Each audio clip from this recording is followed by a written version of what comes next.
hablemos de Parkinson.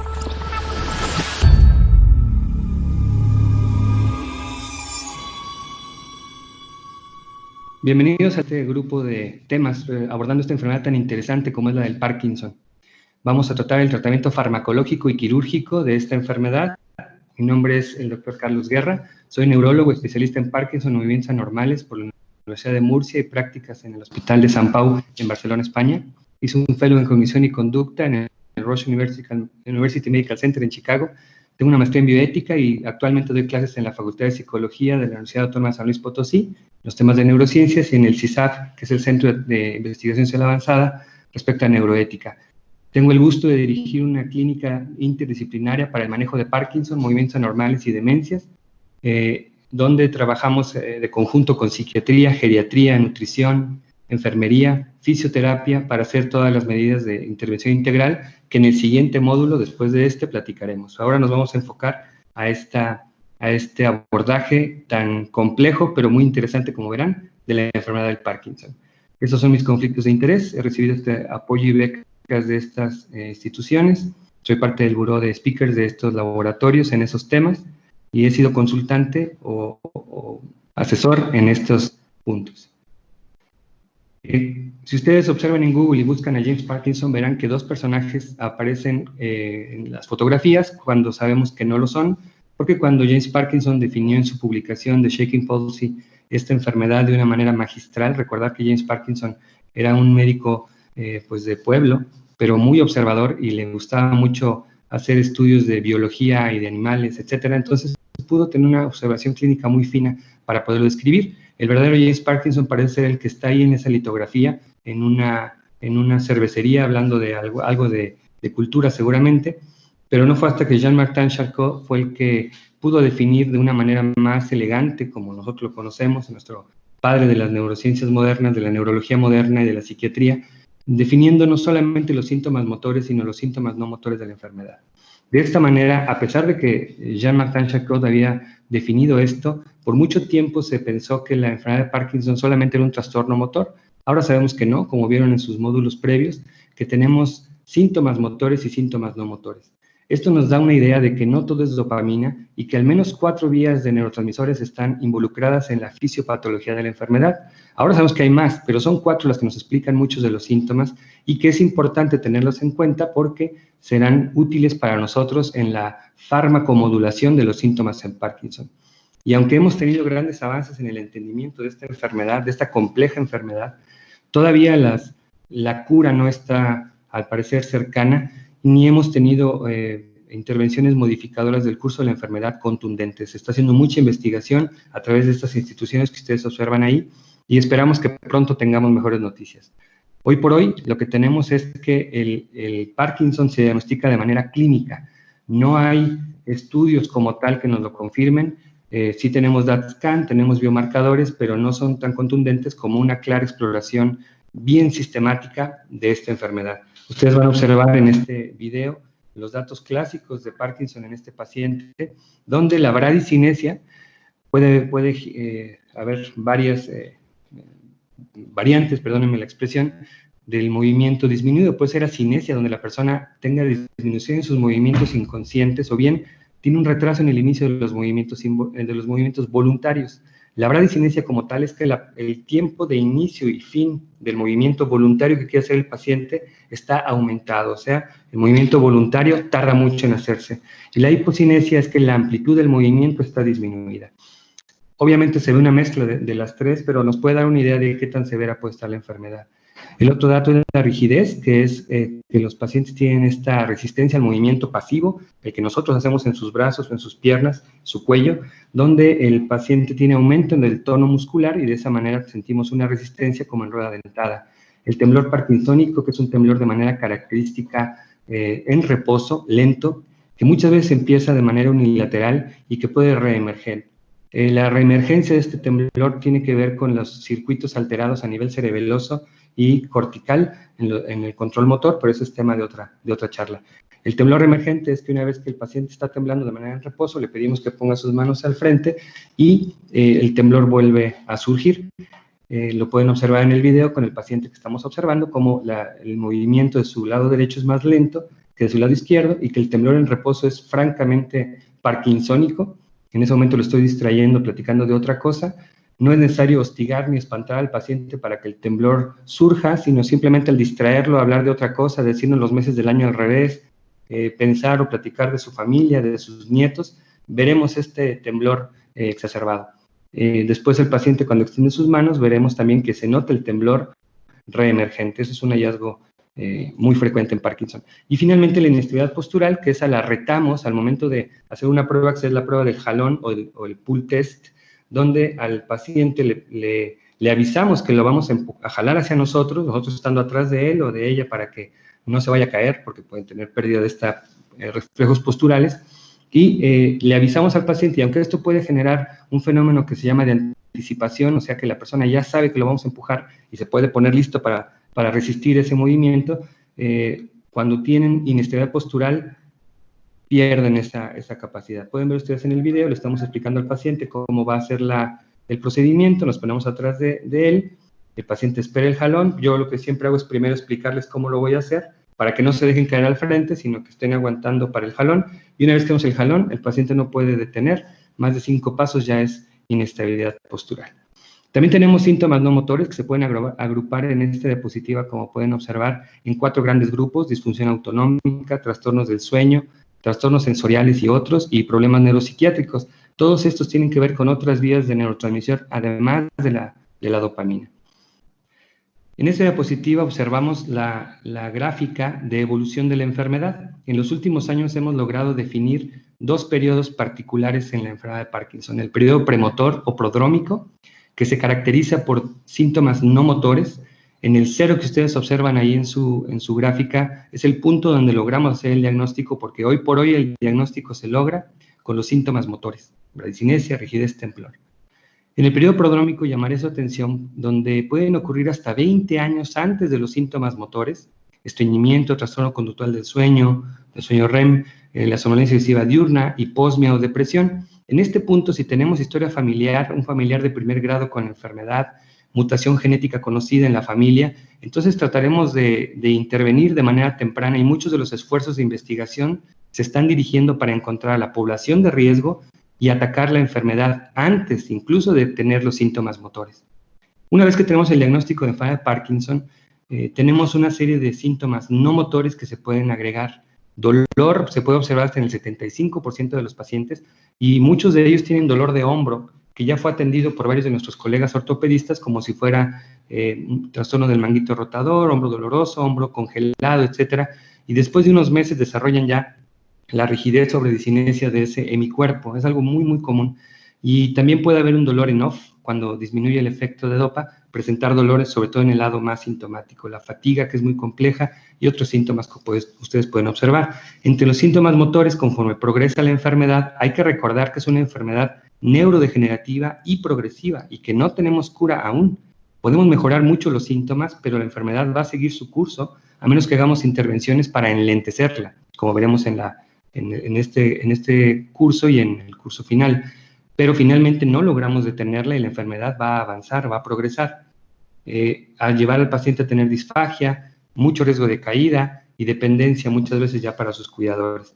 Y finalmente puede haber síntomas que complican el cuidado de los pacientes. Aquí puse solamente psicosis, pero hay muchos más, donde puede ser parte de la propia enfermedad o efecto de los medicamentos. Quise poner aquí de este artículo de Titova y colaboradores una definición, por ejemplo, de la vía dopaminérgica. ¿Qué síntomas nos da? Pues nos dará en el cuadro motor temblor, bradicinesia, rigidez, y en el esquema no motor depresión, dolor, apatía.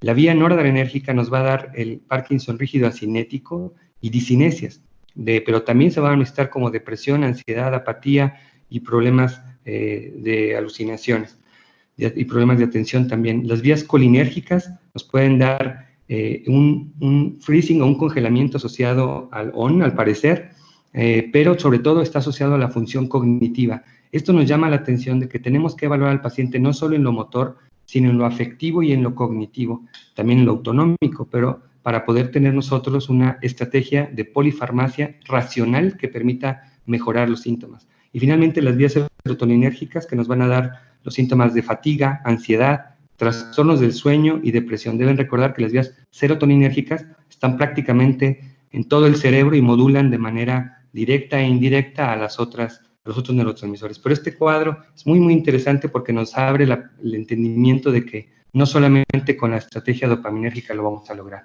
Y este esquema que le estoy poniendo del periodo de diagnóstico, ya lo vieron en los otros temas, es cómo hacemos el diagnóstico. Básicamente, llamaré su atención a la prueba de levodopa.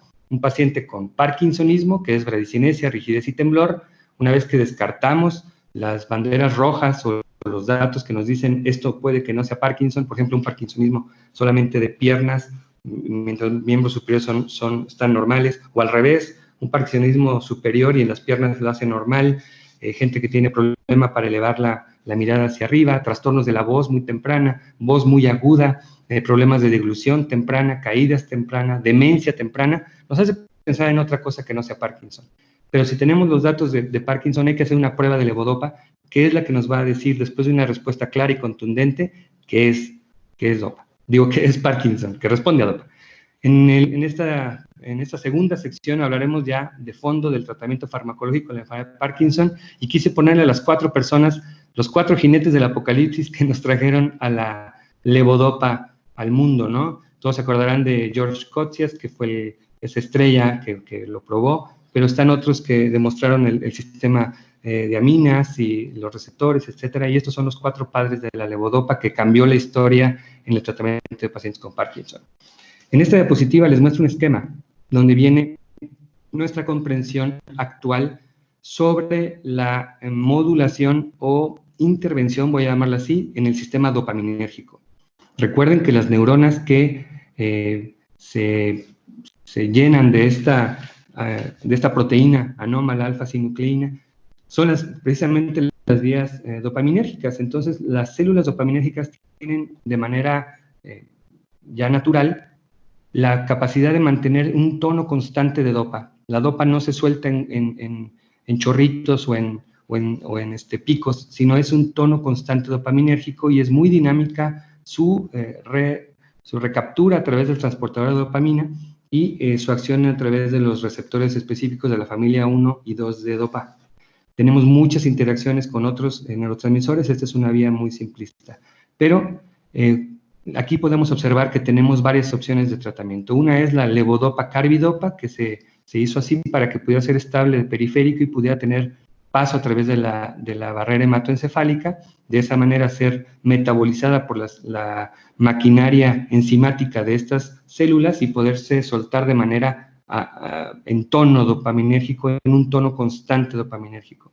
Una vez que las células dopaminérgicas ya no existen, la que entra al quite, si me permiten la expresión, son las células serotoninérgicas que tienen también esa maquinaria y esas no saben mandar un tono dopaminérgico constante, esas solamente sueltan el chorro de dopamina, de esa manera vemos ya los picos de dosis y después el bajón, que es muy importante tenerlo en cuenta por la progresión de la enfermedad.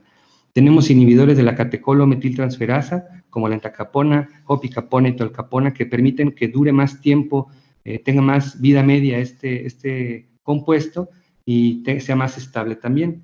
Y la benseracida también la conocen ustedes, existen formulaciones con mezclas con levodopa que permiten el mismo fin.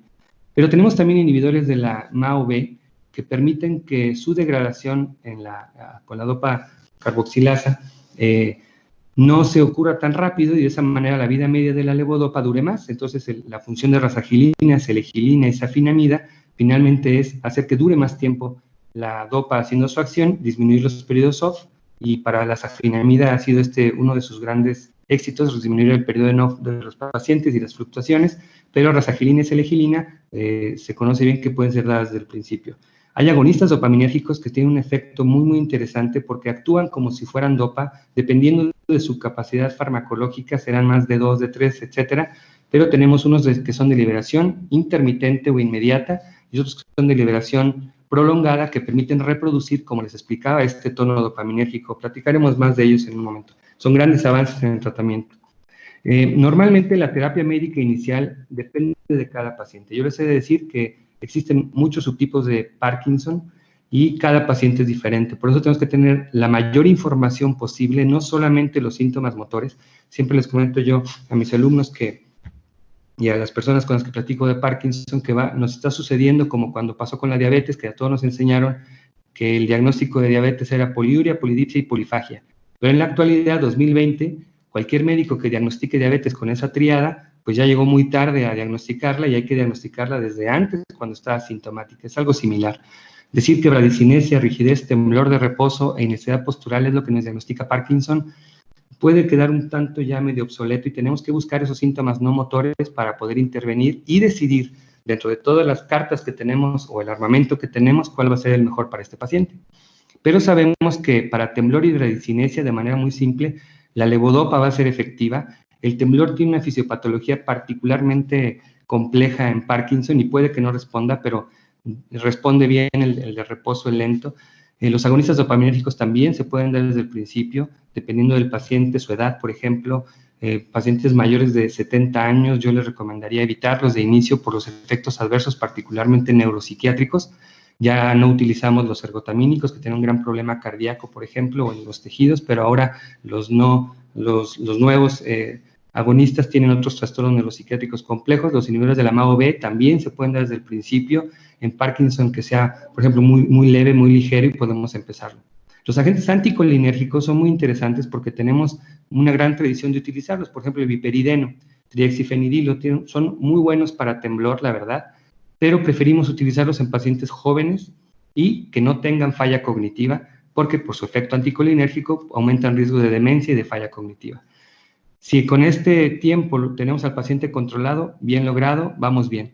Después podemos, cuando ya vemos que el paciente está teniendo dificultad para mantener ese efecto, podemos nosotros hacer mezclas de los medicamentos, o cuando el paciente siente este efecto de wearing off, que es que ya empieza a tener la falta del efecto del medicamento, el efecto no sostenido, entonces podemos hacer mezclas de los medicamentos, siempre haciendo de una manera muy racional el juego de medicamentos que vamos a utilizar.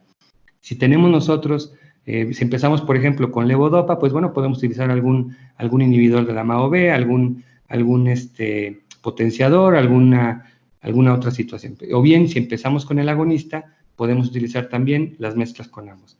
La amantadina requiere especial mención porque es un fármaco complejo, este antiviral, que al parecer regula GABA, regula glutamato y también dopa de manera directa o indirecta. La realidad es que no sabemos cómo funciona, pero funciona bastante bien, particularmente en pacientes que tienen discinesia, este movimiento exagerado asociado al uso de levodopa. Y después llegará un punto donde los pacientes, por la pérdida neuronal, no tanto por los medicamentos, hubo un tiempo que se pensaba que si se utilizaba dopa desde el principio iba a ser tóxica para el paciente y eso aceleraba la muerte neuronal, cosa que fue falsa. Y ahora sabemos que ocurren estas discinesias y estas fluctuaciones motoras aún con los agonistas de dopamina, que son de liberación inmediata. Entonces llegará un punto donde los pacientes van a tener o van a percibir el efecto bueno del medicamento cada vez más reducido y tenemos que llegar a terapias avanzadas como las de infusión o la estimulación cerebral profunda, en la cual platicaremos después. Es importante que tengan conciencia de que todos los pacientes, absolutamente todos, en todas las etapas deben hacer ejercicio con una terapia física específica que nosotros llamamos de neuroreprogramación y buscar intervenciones como terapia ocupacional, terapia de lenguaje, y evaluación nutricional, entre otras, para estar muy al pendiente de esta compleja enfermedad y particularmente del cuidador y la familia porque se pueden saturar. Eso lo veremos en la última sesión de este interesante curso de Parkinson. Aquí les he mostrado cuándo es que está demostrado que pueden servir, particularmente la levodopa de liberación inmediata. Desde la etapa temprana está bien permitido utilizarla y cuando hay wearing off lo que hay que hacer es disminuir dosis de la dopa y acortarla. Un truco que usamos todos los que nos dedicamos a ver movimientos anormales es dar la levodopa desde el principio cada 4 horas para que busquemos un pico de dosis más estable posible y sin alimento para que no haya intervención en su absorción con las proteínas. Existen otras preparaciones de liberación controlada, en México no es fácil encontrarlas, y se está desarrollando también la levodopa inhalada, sobre todo cuando el paciente tiene estos congelamientos, se pueda poner un shot de spray nasal de levodopa y arranque otra vez su marcha por unos minutos para permitirle llegar a la siguiente dosis. Otras estrategias, por ejemplo, los que son los agonistas dopaminérgicos no ergotamínicos, pramipexol. Particularmente pramipexol nos gusta para gente joven que tenga, por ejemplo, problemas de depresión, dolor también puede servir, y es un fármaco bien tolerado. Su mayor riesgo sí es la hipotensión ortostática, como cualquier agonista dopaminérgico, pero particularmente con pramipexol las alucinaciones y trastornos conductuales o trastornos del control de impulsos, donde los pacientes pueden tener hipersexualidad, celotipia, grandes comilonas, una obsesión por tener mucho orden, sensación de que lo están persiguiendo, etc. El ropinirol, que no tenemos en México, es también de liberación inmediata, también lo hay de liberación extendida, pero el que sí tenemos en México es la rotigotina transdérmica, que es un fármaco muy útil, que puede ser en cualquier punto del tratamiento. Podemos combinarla con levodopa sin problema, lo podemos combinar con un inhibidor de la MAO-B o con un inhibidor de la COMT, como queramos, con la misma amantadina. La rotigotina es un parche que ha permitido que la dosis o la infusión o la estimulación sea constante. Se parecería que es una promesa para la estimulación dopamérgica continua. Su detalle pudiera ser la reacción en el sitio. Se están desarrollando parches de mejor tolerancia para la piel, pero sí puede irritar la piel. Se recomienda poner Capento, de estas pomadas de rosadura de los bebés, para evitar problemas. Puede haber mareo también, hipotensión ortostática, edema de los miembros inferiores, por ejemplo, pero la rotigotina ha servido bastante bien para poder evitar estas fluctuaciones al reproducir una estimulación constante, igual el pramipexol de liberación extendida, pero la rotigotina ha demostrado también mejorar calidad de sueño, por ejemplo, y dolor en off de Parkinson, entre otras cosas. Y la apomorfina inyectada nos sirve cuando los pacientes tienen el wearing off y el congelamiento de pronto, que son sorpresivos para el paciente o impredecibles. Saca su pluma, se inyecta subcutáneo, y la apomorfina es similar a la levodopa, es un agonista de dopa, pero de amplio espectro, muy potente y que rápidamente hace su efecto. He de notar que la apomorfina desde hace desde hace 2 siglos al menos ya estaba descrita por las culturas antiguas, pero su disposición oral, nasal y transdérmica no fue útil. Lo que sirve es parenteral, es la que es más estable y biodisponible. La seleginina, rasagilina, safinamida y sonisamida son los MAO-B. Todos estos se pueden utilizar en etapas tempranas, particularmente seleginina y rasagilina. Safinamida todavía no sabemos porque está más indicada cuando hay estas fluctuaciones y periodos de off, como ya les mencionaba, y son medicamentos muy útiles. Algún tiempo se pensó que tenían una capacidad neuromoduladora o neuroprotectora, pero después se descubrió que no, que era un fenómeno propio de la enfermedad. Y las catecolometiltransferasa inhibidores son entacapona, opicapona y tolcapona, que estas se utilizan particularmente cuando ya tenemos pacientes que están mostrando que no llegan a la siguiente dosis y se les va el efecto del medicamento, entonces puede ser necesario utilizarlos.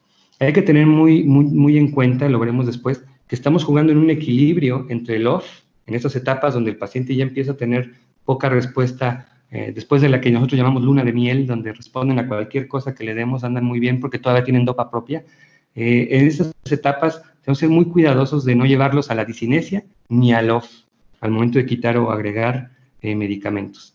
Y finalmente tenemos otros medicamentos que pueden utilizar, ya les mencioné los anticolinérgicos, la mantedina, la estradelfina, que son más nuevas, y la clozapina, que es a mí me gusta mucho cómo funciona en pacientes con Parkinson, con su reserva de que estar cuidando su biometría hemática mensual, pero es muy buena para tener control de síntomas neuropsiquiátricos, temblor también, por ejemplo, entre otros. Muy bien, esta diapositiva un poco cargada es la comparación de si debemos empezar de manera temprana la levodopa o no. Este fue un debate de muchos años. Todavía hay varios colegas que prefieren no empezar la levodopa de manera temprana. Yo lo que hago es, dependiendo de cada paciente, de sus preferencias, de su capacidad, de su entendimiento y de sus síntomas particularmente, decido si empiezo o no levodopa, porque sé que la evolución finalmente va a ser muy similar. En esta diapositiva rápidamente les explicaré, bueno, pues que cuando usamos levodopa de manera temprana y a mayor dosis, pues tendremos más riesgo de que empiecen el inicio de fluctuaciones motoras y que necesitamos estar ajustando este punto.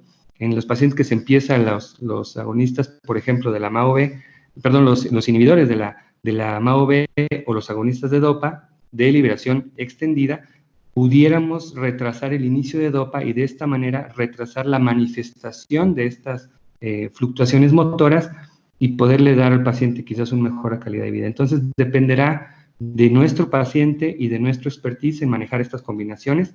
No es melón o sandía, no es blanco o negro, sino es cada paciente requiere un traje a la medida. Y como les platicaba no todo es dopamina. Esta diapositiva me gusta porque nos abre la posibilidad de al menos otras 6 vías donde están involucrados los neurotransmisores, y es lógico entenderlo porque muchos de los síntomas de Parkinson no se explican por dopa, y como pueden ver ahí, podemos utilizar inhibidores del receptor de NMDA, del AMPA, podemos utilizar estimulantes o inhibidores del transportador de noradrenalina como el metilfenidato, el modafinilo, armodafinilo para mejorar marcha, atención, disfunción cognitiva, discinesias, etcétera. Y hay muchos estudios que apoyan este empleo, que todavía es ahorita off-label, pero que los que nos dedicamos a ver Parkinson hacemos muchas mezclas más allá de la dopa. Ese es el mensaje en este punto. Es obligado a hablar del cannabis. Quise poner esta diapositiva en donde hicieron una revisión sistemática estos autores griegos y mencionan que los datos positivos en síntomas motores y no motores, en los motores fueron 5 estudios, en los no motores 4 estudios, no se han confirmado por los estudios que son ensayos clínicos aleatorizados. Sí existen reportes de mejoría, por ejemplo, en discinesias, en ansiedad. Algunos pacientes nos dicen que después de que utilizan sus gotitas duermen mejor. Sin embargo, no hay una evidencia contundente todavía para poder recomendar el uso de del cannabis medicinal ni la concentración de CBD, THC ideal para Parkinson. Sí sabemos que puede incrementar depresión, que puede incrementar pensamientos psicóticos, que puede aumentar problemas, por ejemplo, en la reacción de reflejos posturales, de tal manera que con esta influencia mediática que tenemos del cannabis hay que ser muy juiciosos y hacer nuestra práctica basada en evidencia. Si somos profesionales, si somos médicos científicos, debemos basarnos en evidencia, y la evidencia actual es que todavía no hay la suficiente recomendación para saber cuánto tiempo y en cuánto. Y tenemos muchas otras opciones, como pudieron ver, como para estarnos rompiendo la cabeza con el cannabis. Bien, ¿cuál es el pronóstico de la enfermedad? La sobrevida ya es mayor, lo vemos en más estudios, pero el promedio es de 6.9 a 14.3 años después del diagnóstico. Pero como es una enfermedad muy heterogénea, este pronóstico es muy heterogéneo. Hay una revisión de una casuística australiana que les puse ahí, que el 26% puede vivir hasta más de 20 años. Se mueren de lo mismo que la población que no tiene Parkinson. O sea, si vemos el pool de pacientes que fallecen de Parkinson, fallecen igual que la gente que no lo tiene, pero si hablamos de las causas directamente relacionadas con Parkinson, sería la neumonía de aspiración y los riesgos, por ejemplo, por caídas. ¿De qué depende el pronóstico? ¿Cómo le va a ir? Pues del subtipo. Y este es un mensaje para todos los que nos están escuchando, internistas, neurólogos particularmente, y geriatras. Tenemos que subtipificar la enfermedad. Como les decía, no nada más es decir, tiene bradicinesia, rigidez y temblor, sino decir, tiene un Parkinson cognitivo, tiene un Parkinson con depresión, un Parkinson apático, un Parkinson con problema de la marcha, un problema con freezing, un Parkinson más tremórico. Hay muchas maneras de poderlo clasificar y tener una idea de qué vías están afectadas para poder nosotros tener la intervención farmacológica y no farmacológica ideal. Por lo regular, Parkinson, de hecho es la prueba diagnóstica, responde bien a dopa. Si no responde bien a dopa, pensamos en un parkinsonismo atípico.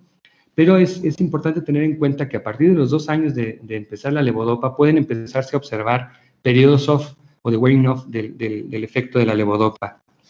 Sabemos que hasta el 40% va a desarrollar las discinesias después de 4 o 6 años de iniciar la levodopa, y estas discinesias o fluctuaciones se asocian a mayor duración de la enfermedad de Parkinson y a mayores dosis de levodopa carbidopa. Esto es, pacientes que tienen más tiempo, por ejemplo, con un agonista de dopa de liberación extendida o de un inhibidor de la MAO-B, al momento de que y tardaron varios años, 5 o 6 años, pues digamos una cosa, de ese fármaco, al momento que se les introduce levodopa, rápidamente desarrollan las fluctuaciones, cosa que descarta lo que se había pensado de que los MAO-B pudieran ser neuroprotectores.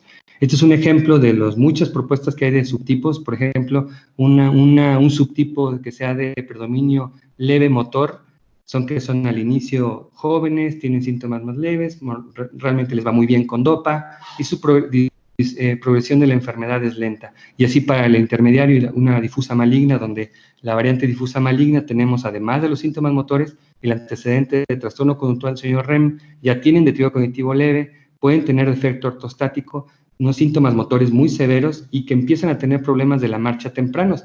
Recuerden siempre que pacientes con problemas de la marcha tempranos van a tener falla cognitiva, eso es muy, muy común en Parkinson. Y estos pacientes esperamos que la progresión pues sea rápida. Tenemos que hacer intervenciones no farmacológicas muy eficientes para tratar de atacar esto, además de las farmacológicas.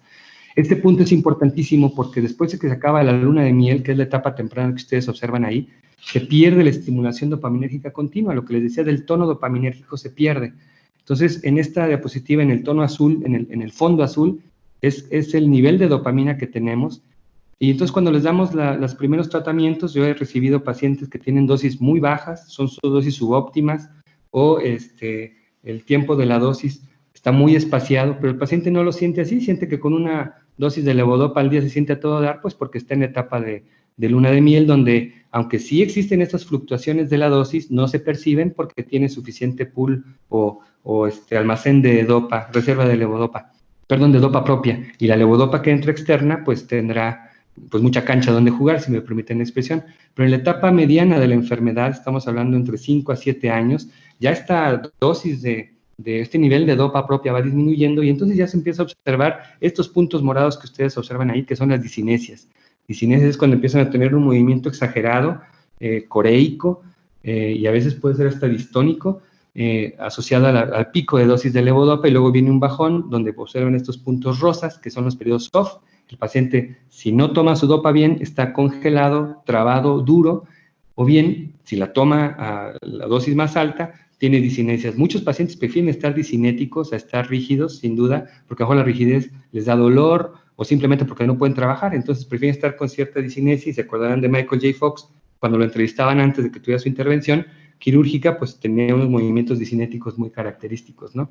Y en etapa avanzada, que puede ser muy variable dependiendo del subtipo de Parkinson, como ya lo mencioné, estas fluctuaciones pueden ser impredecibles, muy severas, y muchas veces el paciente gran limitación le genera estas fluctuaciones. Esto hace que tengamos que hacer intervenciones pues más avanzadas para poderlas detener. ¿Cuáles son las estrategias de tratamiento para estas complicaciones? Bueno, si tenemos el wearing off, agregar un inhibidor de la MAO-B o un inhibidor de la catecolamitiltransferasa, porque eso va a permitir que la levodopa dure más tiempo, entonces el wearing off no se sienta el bajón tan fácil y entonces el paciente lo mantenga bien. Se puede incrementar la dopamina si ya tenemos cada 4 horas y sin alimento, porque a lo mejor el paciente le está tomando con yogur, por ejemplo, o con leche, y eso va a interferir. Tiene que ser con agua, y algunos autores mencionan que el agua carbonatada pudiera acelerar la absorción. Eso es muy discutible, pero hay pacientes que sí lo confirman, que agua mineral o agua carbonatada les puede ayudar. Entonces, al incrementar la dosis de dopa, hacerla ya sea más cada 3 horas o hasta cada 2 horas y media, cada 2 horas, menos dosis para evitar la discinesia, puede ayudar a los pacientes. Aquí tenemos que mantener la balanza, como les mencionaba, entre las discinesias y el off. Si el paciente tiene ascinesia nocturna o en la mañana, igual podemos agregar esos inhibidores o utilizar las presentaciones de liberación prolongada de levodopa, buscar el parche de agonista dopaminérgico, que eso por eso mejora la calidad de noche y amanecen ya moviéndose. Si tenemos discinesias de pico de dosis, habrá que bajar la dosis de dopa. Quiere decir que tenemos demasiada dopa, pero hay que explicarle al paciente la razón, porque el paciente no va a querer que le quitemos la dopa porque por eso se mueve. Entonces, bajar dosis, acortar intervalos de dosis, eso nos permite tener una dosificación más exacta. Puede ser incluso necesario quitar la dopamina y utilizar amantadina en lo que se nos regula el paciente y después volverlo a agarrar en dosis más baja. Hay muchas maneras de poderlo abordar. Pero un punto importante, cuando nuestros pacientes tienen discinesias y fluctuaciones motoras severas, hay que empezar a pensar en una terapia avanzada, como la estimulación cerebral profunda, que es espectacularmente buena para quitar ese tipo de discinesias. Y como les mencionaba, las fluctuaciones complejas, pues irnos directamente a la estimulación cerebral profunda, que nos va a resolver prácticamente ese problema. Las terapias de infusión tienen su base en que no todo se puede hacer vía oral. Aquí en esta diapositiva de las terapias de infusión pueden ver que tenemos intestino disfuncional, hay disfagia en el Parkinson, pero el retraso de vaciamiento gástrico está reducido de tal manera que la levodopa puede no estar haciendo su función simplemente por esto. Y también sabemos que quienes tienen Helicobacter pylori no puede funcionar bien la levodopa. Tendríamos que buscar en pacientes donde no nos responde la levodopa alguna causa gástrica directa que pudiera estar interfiriendo en la absorción de levodopa, pero finalmente necesitaremos otras vías alternativas para poderlo hacer. Y por otro lado, les muestro que cada vez que hay menos neuronas dopaminérgicas, se nota estos periodos intermitentes de estimulación de dopa, estos chisguetes de dopa, y genera un montón de cambios estructurales en el estriado postquirúrgicos y postsintomáticos, perdón, y postsinápticos y genéticos para generar diferente tipo de receptores, porque ya no es el tono dopaminérgico normal. Entonces, los cambios postsinápticos generan que ya no sea una respuesta fisiológica a la dopa, y entonces es un caos la estimulación a los receptores. Ocurre una sensibilización y tolerancia de tal manera que los pacientes perciben después de tiempo que incluso con su medicamento se traban y ya no arrancan al mismo tiempo, un retraso del ON, por ejemplo, o que su ON, su manera de estar moviéndose, ya no es tan predecible como antes, de pronto se congelan, etc. Y eso es porque los receptores de glutamato están estimulando particularmente GABA, y de esa manera facilita estos congelados o los picos de discinesias. Y se cambian también la retroalimentación hacia la corteza. Entonces, vamos a hablar primero rápidamente de la levodopa carbidopa gel intestinal y la bomba de infusión de apomorfina. El gel intestinal de levodopa carbidopa es un gel que se absorbe a nivel de intestino delgado. Viene en unos cassettes de 20 miligramos por mililitro, son 100 mililitros de este cassette, y lo que hace es que lleva de manera directa a la levodopa en gel al intestino, y de esa manera se absorbe de manera rápida y constante.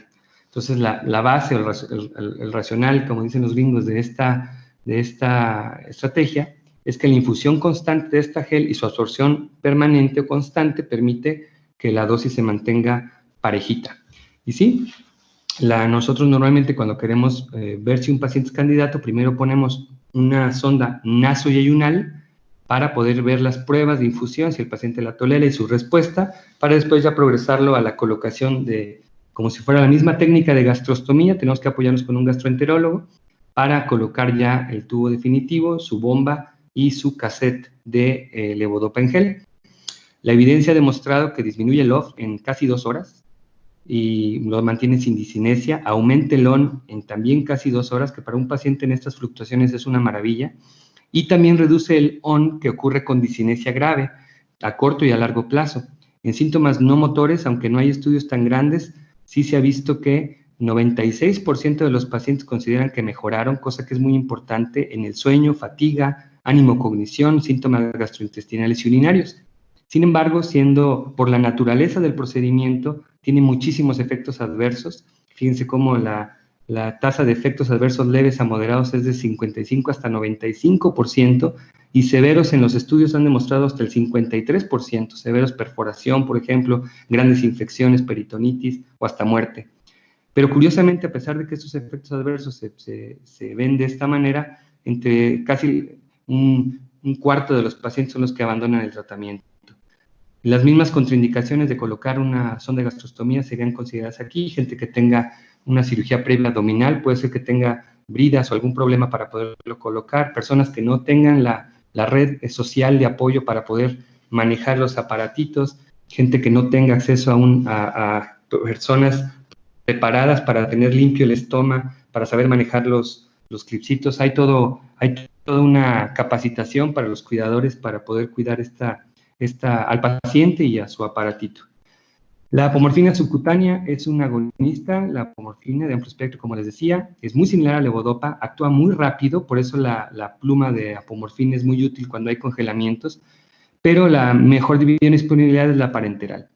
Este sistema lo que hace es colocar de manera subcutánea un catetercito, y está conectado a este líquido con una bomba de infusión, donde se ha observado que de manera muy importante reduce el OFF hasta más de 2 horas, reduce las discinesias también, porque pues, es una estimulación constante. La mejoría en ON está en 1.97 horas, casi 2, y es muy probable que podamos liberar al paciente de otros fármacos cuando ya tenemos la bomba bien establecida. No es inmediato el efecto, hay que estar modulando la dosis, y muchas veces hacemos la prueba de apomorfina previo, las dosis, los shots de apomorfina en pacientes sin medicamento, obviamente con Parkinson, para poder ver su tolerancia y su respuesta, para ver cuál es la dosis que los lleva a su mejorón. De síntomas no motores, aquí puse en negritas los que demostraron mayor recuperación o mejor respuesta comparada con el gel intestinal de levodopa-carbidopa. Los síntomas no motores que se observó que mejoró es la deglución, el estreñimiento, que este es mejor que con levodopa, el insomnio, trastornos del sueño, la hiperhidrosis, la fatiga, inquietud, disfunción urinaria y los trastornos de ánimo y apatía. Estas dos opciones pueden ser útiles en pacientes que, aunque tuvieran los criterios para cirugía, por algún motivo no podemos operarlos, por edad, por algún problema propiamente médico o porque simplemente no hay la posibilidad de hacer el DBS o la cirugía de estimulación profunda, entonces serían buenas opciones. Finalmente, en la apomorfina subcutánea el problema son estas nodulaciones que se evitan cambiando el tipo de aguja, cuidando muy bien la técnica, cambiando el sitio de aplicación, pero un dato interesante es de que no empeora el perfil cognitivo cuando comparamos el uso de apomorfina subcutánea en bomba versus la estimulación cerebral profunda del núcleo subtalámico. Sí puede incrementar el riesgo de alucinaciones, sobre todo en pacientes que ya tenían falla cognitiva previa y demencia, alucinaciones, confusión y trastorno de control de impulsos, que ya les platicaba hace un momento. ¿Por qué? Porque es un fármaco finalmente dopaminérgico agonista. Pero lo más frecuente no es esto, sino los nódulos subcutáneos y náusea al inicio. Hay un efecto adverso que no sabemos por qué da, que es la anemia hemolítica, por eso previo a la colocación de estas bombas tenemos que hacer una buena biometría hemática y una revisión completa del paciente, así como salud cardíaca por los efectos adversos. También se ha postulado que pudiera desarrollar una tolerancia donde hay que subir un poquito la dosis, pero otros autores no están de acuerdo. Y aquí de manera muy interesante es de que hasta el 75% de los pacientes descontinúan por falta de eficacia o bien por efectos adversos. El paciente percibe que no se siente bien, no llega al punto motor que necesitaba tener, y cuando subimos dosis tiene unos efectos adversos, sobre todo de hipotensión ortostática, mareo, fatiga, importantes, lo que hace que el paciente descontinúe y prefiera mejor los shots cortos de apomorfina. Pero hay pacientes que lo toleran bastante bien y están muy bien. Yo lo he utilizado, por ejemplo, en pacientes que estamos en el puente para hacer DBS, que no podemos todavía hacerlo. Aquí les voy a mostrar una prueba de apomorfina, donde esta paciente está primero sin medicamento que tomaba previamente. Pueden notar muy bien el temblor en su lado derecho de su cuerpo, la hipomimia y la gran rigidez. Van a observar, por ejemplo, aquí ven cómo sus manos, el lado derecho está muy rígido comparado con el lado izquierdo. Tiene ese temblor lento de reposo, y que después, cuando le pedimos a la paciente que mueva piernas, vemos claramente el lado derecho muy rígido. Pedimos que se levante, vean la gran lentitud para levantarse, está muy lenta, muy rígida, y con gran dificultad logró levantarse. Y, como podrán adivinar, su marcha muy limitada por esta gran rigidez de mi cuerpo derecho, prácticamente nada de braceo, nulo braceo, mucho esfuerzo para incluso arrastrar su pierna. Esta prueba lo que hacemos nosotros es, son ámpulas de 10 miligramos por mililitro, sin medicamento, verificar que el paciente esté estable. Después de esta prueba sin medicamento, de hacer la prueba basal, se le inyecta de manera subcutánea miligramos al paciente y nos esperamos media hora. Les voy a mostrar ahora la siguiente diapositiva. A la hora de la prueba, quiere decir que ya pusimos 6 miligramos en las dos pruebas. O sea, estuvo la basal, pusimos después de la basal 3 miligramos, luego a la media hora otros 3 miligramos, y ahorita estamos viendo a las 60 minutos de la basal cómo está la paciente, y ustedes van a observar la gran mejoría que tiene esta paciente, hasta su cara sonriente, tiene menos temblor, de hecho prácticamente no se le ve, la mano está más extendida, ya no está distónica como la observaban antes, y pueden observar el movimiento mucho más ágil. Aún tiene limitación en su hombro derecho, claramente la prueba de abrir, cerrar dedos y de abrir, cerrar mano, girar la mano es mucho más ágil. Y en la marcha, de manera muy importante, ella logra levantarse a la orden sin problema, y podemos observar todavía discreta rigidez del lado derecho, pero su marcha es radicalmente mejor. Entonces, esta paciente ha tolerado muy bien la apomorfina, y con sus síntomas sería una buena candidata no solamente a la terapia de infusión de apomorfina, sino a la estimulación cerebral profunda, que es la tercera parte y última de esta charla. La estimulación cerebral profunda no es nueva, tiene muchísimos años en la neurocirugía mundial. Sabemos desde los 30 que la cirugía mejoraba temblor en Parkinson, era cirugía de lesión, pero desafortunadamente había muchas lesiones porque la tecnología quirúrgica pues, era muy pobre. En los 50 se descubrió la estrategia de la cirugía estereotáxica, que básicamente es establecer un arco, como ustedes observan ahí en la diapositiva, de estereotaxia para poder definir ejes X, Y, Z y poder llegar a un punto con estos ejes de planos cartesianos para poder hacer mínimas invasiones y llegar al punto donde queremos llegar. En el 63, el doctor Irving Cooper utiliza por primera vez la estimulación cerebral profunda para lograr el control sostenido del temblor y tuvo la desgracia o el infortunio que aquellos 4 jinetes del apocalipsis que les platiqué, pues en esa época desarrollaron y sintetizaron la levodopa con una respuesta espectacular y que pues entonces ya no hubo más apoyo a la cirugía porque una pastilla podía mejorar los síntomas de manera muy buena en Parkinson. Hasta los 80 se empezaron a desarrollar las técnicas de estimuladores implantables, no solamente para Parkinson, sino para buscando controlar dolor, tortícolis, distonía, espasticidad, y el doctor Benavi demostró que al estimular el núcleo intermedial del tálamo, ventral intermedio del tálamo, podía tener mejoría en temblor y al estimular pálido los síntomas parkinsónicos. Pero hasta 1993 el grupo de Grenoble demostraron una estimulación exitosa del núcleo subtalámico y mejoraron radicalmente los síntomas en Parkinson, los síntomas motores. Entonces esto permitió que se autorizara. En esta diapositiva vamos a comparar lo que es la cirugía lesional. La cirugía lesional es irreversible porque pues van a lesionar el cerebro, es unilateral, no podemos hacerla bilateral porque los efectos adversos son tremendos. Y es muy difícil llegar al target correcto, lo que hace que no podamos predecir qué va a resultar de la cirugía. En centros que tienen buena experiencia les va bien, particularmente para temblor, pero hay que saber que es una técnica irreversible, ya no se puede retomar pues no se puede regresar el tiempo, ¿no? Comparado con el DBS, la estimulación cerebral profunda, se colocan unos electrodos en ciertos núcleos que ahorita les voy a platicar y permiten que tengamos una respuesta rápida, con mínima invasión, una mínima lesión de milímetros. Se permite además con estos electrodos hacer un registro neurofisiológico transquirúrgico y una estimulación eléctrica durante el procedimiento para poder observar cuáles son los puntos de mayor respuesta clínica y dónde son los puntos donde el paciente puede tener efectos adversos, para podernos adaptar a recolocar o redirigir este electrodo. Son estos resultados de tal manera modificables, se puede hacer de manera bilateral, es reversible y es adaptable. Se entiende entonces por qué ha desplazado a la cirugía lesional, aunque todavía existen técnicas que pueden ser, como quien dice, autorizadas o salvadas de lesión. Preferimos el DBS por su versatilidad. ¿Qué hace la estimulación cerebral profunda? Teniendo estas estructuras cerebrales, en esta diapositiva les muestro cómo está la estructura de los núcleos basales. Están todos muy conectados y de manera equilibrada están mandando sus señales tanto excitatorias como inhibitorias para hacer el movimiento bien organizado, bien orquestado, bien armónico.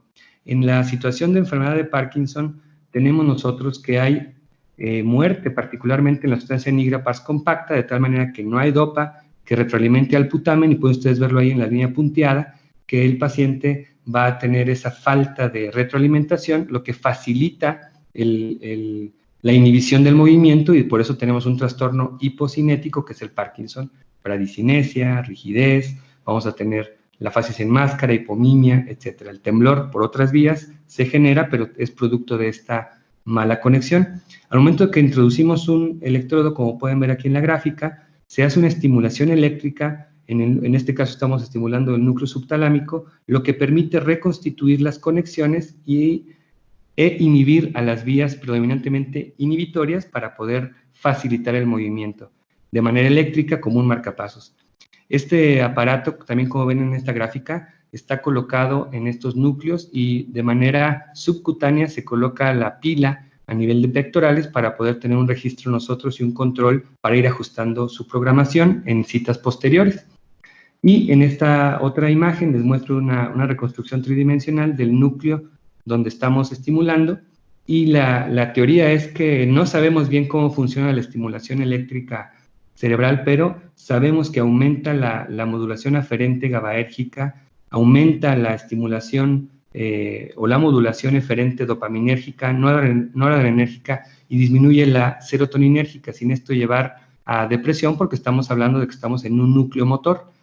Esto permite que la serotonina, al disminuir, libera al efecto dopaminérgico, ustedes han de saber que la serotonina, cuando incrementa su efecto, bloquea a la dopamina, de tal manera que puede haber efectos parkinsónicos de trastornos de movimiento con este aumento de serotonina. Entonces, el DBS reduce estas vías y facilita las que son facilitadores del movimiento, pero además se ha postulado que pudieran tener un efecto modulador de astrocitos, neuroprotector, incluso estimulante de neurogénesis, si se entiende por qué es eléctrico, incluso de sinaptogénesis, eso en modelos experimentales. Entonces es una estrategia muy prometedora que en grupos bien entrenados para realizarlo logramos tener muy buenos efectos. ¿Cuáles son las dianas terapéuticas actuales para Parkinson?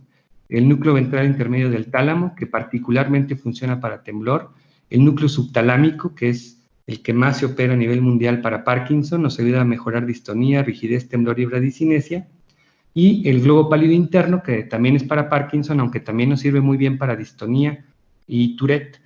Nos permite, en estos casos, reducir distonía, rigidez, disinesia, bradicinesia y tics. Realmente los targets que más utilizamos sería subtálamo y globo pálido interno, y ambos tienen muy similares resultados. Por tiempo se opera más el núcleo subtalámico, pero sabemos, por ejemplo, que pacientes con falla cognitiva, obviamente una contraindicación, como veremos, es la demencia, pero gente con falla cognitiva o con datos que vemos que pudiera ser una variante parkinsónica cognitiva, es quizás mejor utilizar el globo pálido interno porque ese no ha demostrado empeoramiento en este dominio cerebral. Sin embargo, el núcleo subtalámico sí se ha demostrado que pudieran empeorar, etcétera.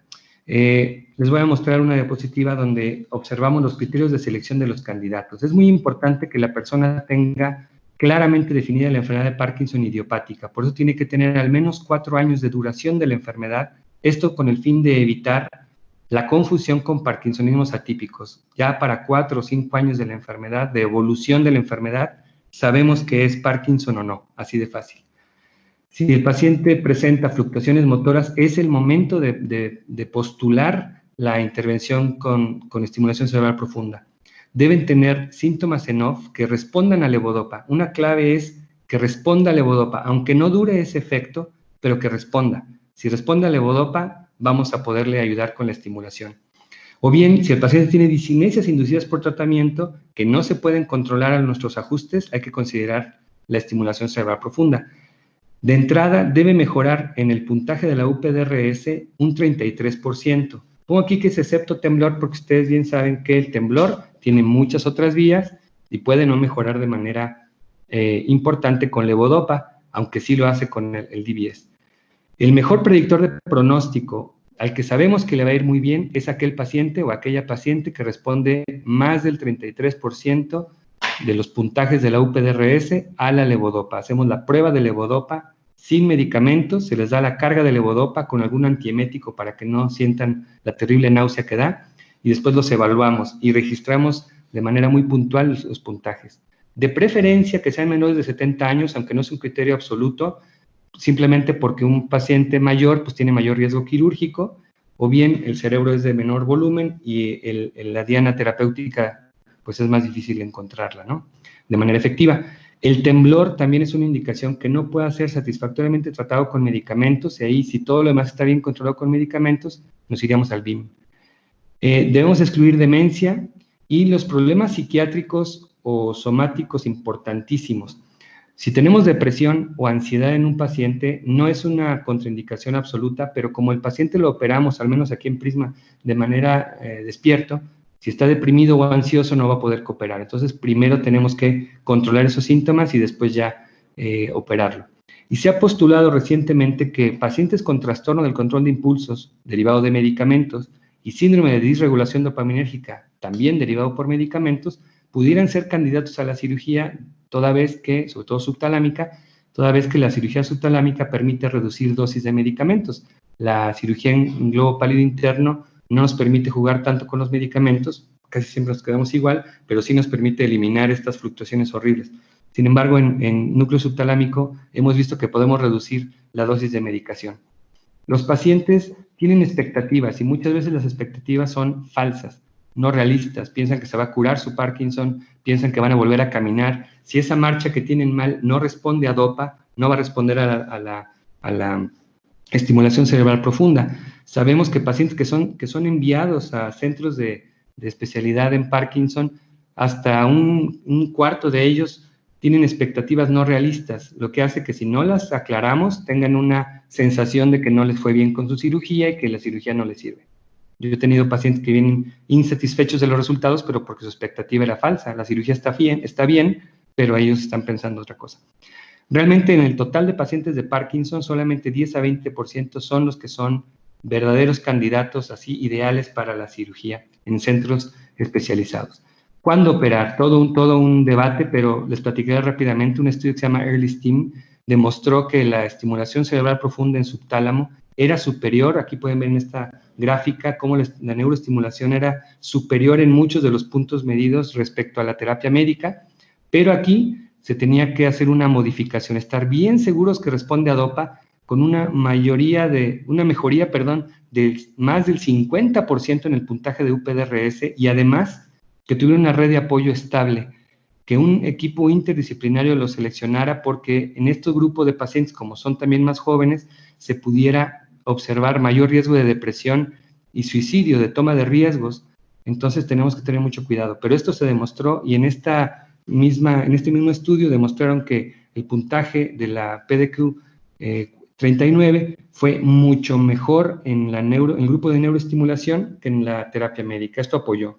Sin embargo, unos años después, el profesor Mestre, Tiago Mestre, Canadá, puse en esta grafiquita unas manos calientes, aguas con las manos calientes. Hay que tener cuidado con el abordaje temprano, porque podemos estar operando parkinsonismos atípicos, que no les dimos el tiempo de desarrollarse completamente con la disautonomía, con el trastorno cerebeloso, con el trastorno piramidal, y estamos teniendo malos resultados, pues porque no era Parkinson. El riesgo-beneficio de colocar esto, de someter a la persona a una cirugía, puede ser no tan importante y quizás el paciente estaba más seguro con su medicamento. El alto riesgo de suicidio, hay que hacer una buena evaluación psiquiátrica. Siempre hacemos por protocolo una evaluación psiquiátrica previa al DBS, no solamente para ver si el paciente va a tolerar el estrés de la cirugía, sino si tiene riesgo de suicidio, por ejemplo, o un trastorno descontrolado. Y también hay que pensar de manera lógica, entre más temprano los operemos, más tiempo van a durar con material pues extraño implantado. Y este doctor hizo un análisis corrigiendo varios de los factores y se dio cuenta que al hacer este ajuste en esa misma PDQ-39, al compararlo con los resultados o las respuestas que daban las personas en terapia médica, dijo, pues finalmente se parecen mucho los resultados como para justificar la cirugía.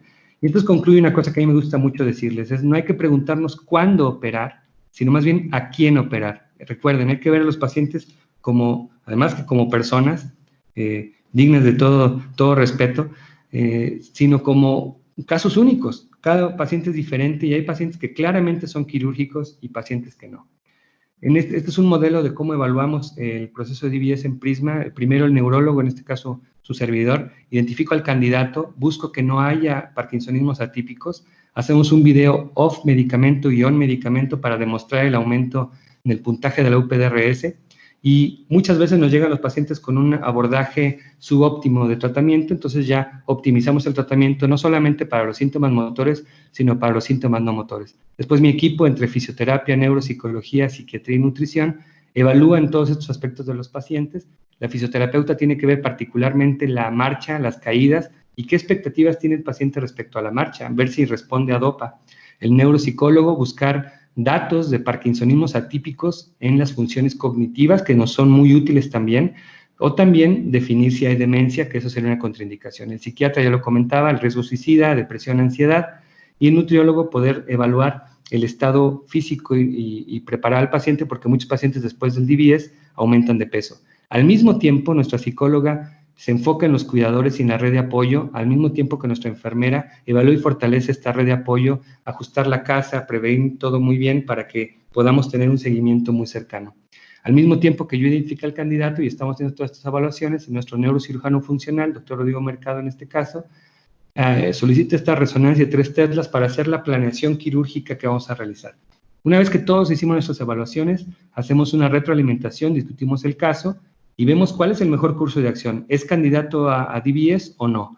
Hay que optimizar tratamiento quirúrgico o hay que optimizar mejor la fisioterapia, hay que optimizar lo psiquiátrico, y todo ese resultado de análisis se le comenta a la familia. Si vemos que sí es candidato, se afinan detalles administrativos y financieros con todos los programas que hay de apoyo para poder hacer esta cirugía, y finalmente se programa la cirugía. La cirugía son 3 días, el día del ingreso hacemos esto, verificamos el equipo, el segundo día se hace la cirugía sin medicamento, el paciente está despierto, como pueden ver ahí en la fotografía, y hacemos las pruebas para registrar que ya estamos en el núcleo y qué área tenemos para poder estimular en un futuro. Después se apaga el aparato, se le vuelve a iniciar su medicamento a los pacientes y al día siguiente, si todo está muy bien, se va a su casa.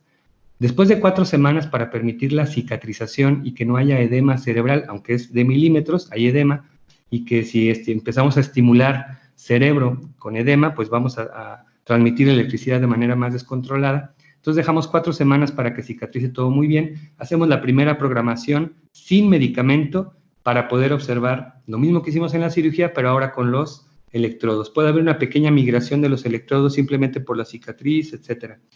Y después veremos si el paciente, ya tenemos la programación, vamos agregando los medicamentos y se hacen consultas ya sea cada 2 semanas o cada 4 semanas para poder llegar a la programación ideal en el que el paciente tenga la mejor satisfacción.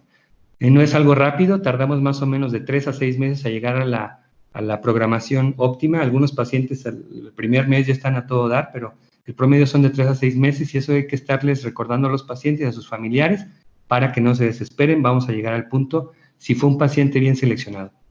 ¿Qué le pasa al paciente con estimulación subtalámica? Mejora su UPDRS motor hasta el 71%. Se puede reducir la dosis de levodopa hasta 53%, imagínense. Las disinencias reducen 69%, mejoría calidad de vida y sus periodos off disminuyen 68%. Cada vez estudiamos más los síntomas no motores y particularmente las conductas de trastorno de control de impulso, las hiperdopaminérgicas y las fluctuaciones neuropsiquiátricas se reducen de manera obvia con esto. Pero no solo eso, sino mejora en la calidad de sueño porque ya no hay off doloroso nocturno, por ejemplo, no hay dolor. La función autonómica también se ha visto que mejora y tienen ganancia ponderal, en esto en grupos que han sido por más de 10 años.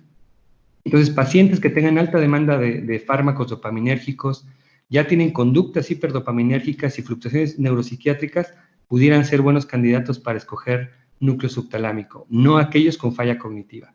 GPI es muy similar a subtálamo, pero tiene menos efectos adversos a nivel de fluencia verbal. Los pacientes con núcleo subtalámico estimulado pueden tener alteraciones del lenguaje. Estos pacientes con GPI no, tienen menos riesgo de fluencia verbal, de disfagia, de problemas de la marcha y síntomas psiquiátricos. Al parecer, pudieran tener mejor efecto antidisinéticos que el núcleo subtalámico y también su desventaja sería que no podemos reducir tan fácil la dosis de medicamentos como con subtálamo. Sin embargo, es muy útil. Como utilizamos a veces mayores voltajes o mayores frecuencias, hay mayor demanda en el consumo de la batería, pero ya tenemos aparatos que tienen la batería recargable que pueden durar hasta 15 años, no hay ningún problema. Y se puede cambiar de target si no tenemos resultados satisfactorios tanto en uno como en otro. Estos pacientes que tuvieran deterioro cognitivo leve, no tienen demencia, pero tienen falla cognitiva leve, sobre todo síntomas axiales predominantes, problemas de marcha y caídas, con hipercinesias severas, pudieran ser los mejores candidatos para GPI. En estos videos les voy a mostrar a una paciente cómo hacemos la prueba nosotros para tener la evidencia. Primero es sin medicamento, van a observar cómo está esta paciente completamente rígida, ella tiene 62 años, tiene ya alrededor de 10 años con la enfermedad, tiene una enorme limitación para su marcha y además es un off doloroso, pueden ver cómo se queja de dolor. Después le damos su carga de levodopa y observamos que la persona responde de manera espectacular a levodopa, está caminando de manera muy ágil, hasta pudiéramos decir que no se le nota la enfermedad. Y esto es un buen dato para decirnos, es muy buena candidata para la cirugía de Parkinson. En esta paciente la vamos a ver en este video, cómo está después de la cirugía. Pueden ver su gran movilidad, su gran agilidad y en la hora de caminar, mejor equilibrio, mejor cadencia de la marcha, braceo muy libre y es una respuesta pues claramente espectacular. En esta paciente estimulamos núcleo subtalámico y aunque todavía tiene su parche de rotigotina, está en proceso de destete de algunos de los medicamentos, pero un estado en on constante y se lograron erradicar estas fluctuaciones sin problema. Este segundo caso, que también les muestro, observan esta gran postura distónica en el estado sin medicamento, donde el paciente tiene gran limitación de su hemicuerpo izquierdo, la cabeza en una postura distónica de laterocaput, y tiene esa facies distónica con gran lentitud de su cuerpo y temblor de reposo. En la marcha, una gran limitación para poderse desplazar por culpa de esta postura distónica. El pie está invertido hacia adentro, las manos como atoradas y el giro prácticamente imposible. Cuando le damos su dopa, la carga de dopa, podemos ver una mejoría muy, muy importante en su misma cara. El paciente, aunque mantiene esa postura distónica residual, tiene clara mejoría, su movilidad es mucho más ágil y tiene una capacidad de poderse levantar de la silla y caminar de una manera mucho más segura. Aunque pueden ustedes observar ese balanceo en su cabeza que hace datos claros de una incipiente disinesia. Si él sube más su dosis de dopa, vamos a observar disinesias importantes, pero se ven claramente esas posturas distónicas y disinéticas. Este es un paciente joven, 48 años cuando lo operamos, con 9 años de la enfermedad, y finalmente se logró hacer la cirugía. Tuvimos una respuesta, como pueden ver en este video, pues contundente y clara, ¿no? La movilidad de sus manos muy ágil. Ahí está, es la primera programación sin medicamento. Logramos una respuesta muy rápida y este paciente logramos también liberarlo de la medicación. Van a ver su marcha comparada con la que estaba sin medicación, pues claramente diferente y con un beneficio en calidad de vida de manera espectacular. Entonces, estos pacientes hemos logrado tener una liberación del medicamento y de su calidad de vida elevadísima.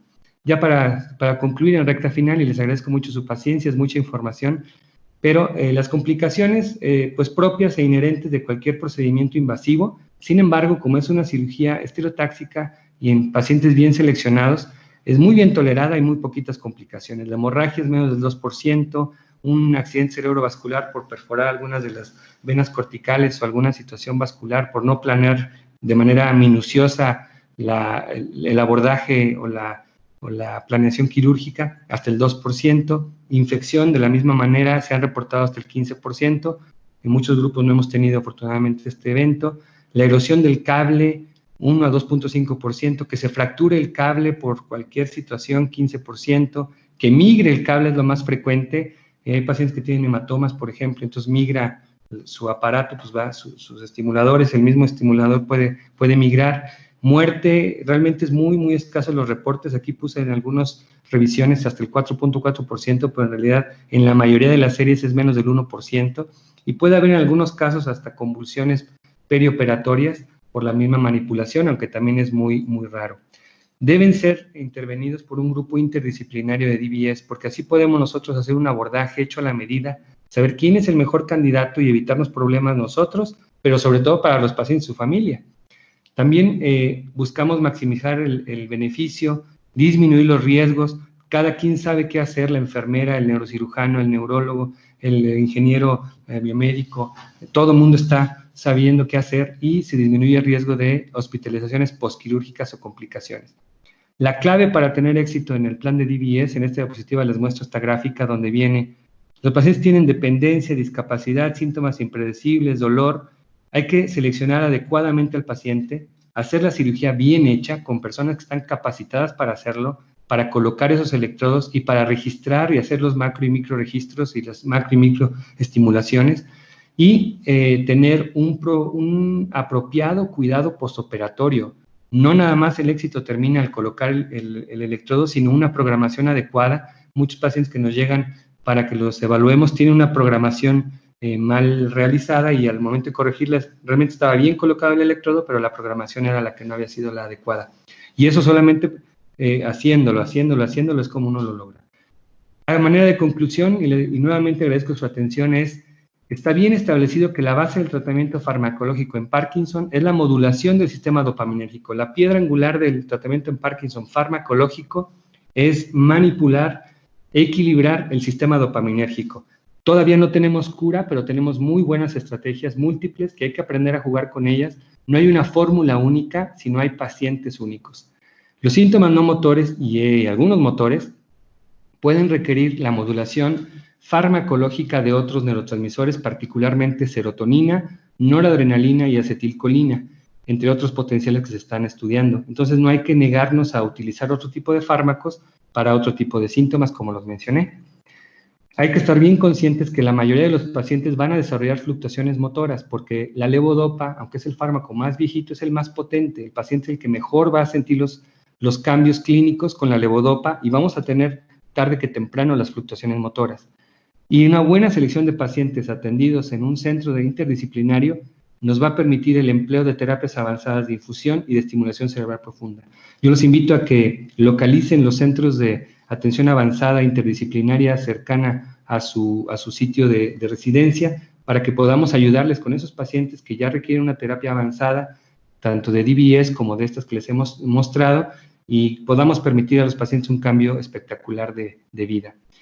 Cualquier duda que ustedes tuvieran, estamos para servirles. Nuestra unidad está en San Luis Potosí, como les comenté, aquí están los datos, y somos nosotros un centro interdisciplinario y que tenemos mucha comunicación con muchos médicos, familiares, generales, internistas, neurólogos, que amablemente nos mandan sus dudas, videos de pacientes, y con mucho gusto podemos nosotros colaborar con ustedes.